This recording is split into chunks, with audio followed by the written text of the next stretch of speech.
High সবাইকে আমার নববর্ষের মিনি ভ্লগে দেখতেই পাচ্ছ। সকাল সকাল আমার ভাইরা নতুন পোশাক পরে নিয়েছে এবং তারপর আমিও স্নান করে দুপুরবেলার লাঞ্চটাও কমপ্লিট করে নিলাম। সেদিনকে লাঞ্চে ছিল মায়ের হাতে ফ্রাইড রাইস আর চিকেন কষা। আর লাঞ্চটা তাড়াতাড়ি কমপ্লিট করার পর আমি এখানে একটু দুপুরবেলা একটা ছোট্ট ন্যাপ নিয়ে নিয়েছিলাম। তারপর বিকেলবেলা রেডি হয়ে দিদির সাথে একটা ক্যাফেতে চলে গিয়েছিলাম। ক্যাফেটার অ্যাম্বিয়েন্স ভীষণই ভালো ছিল। আর সেদিনকে গিয়েছিলাম আমি, দিদি আর দিদির বন্ধুই তিনজনই। আর ক্যাফেটা সেদিনকে ফাঁকাও ছিল।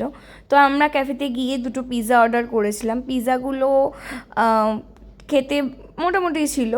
তারপরে আমরা বাড়িতে চলে আসি অ্যান্ড এভাবেই দিনটাকে এন্ড করি।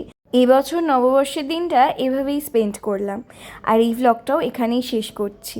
তোমাদের আমার নববর্ষের মিনি ভ্লগটা কেমন লাগলো অবশ্যই জানিও। আর যদি ভালো লেগে থাকে তাহলে like, comment, share and subscribe করে দিও। দেখা হচ্ছে অন্য কোনো ভ্লগে। বাই।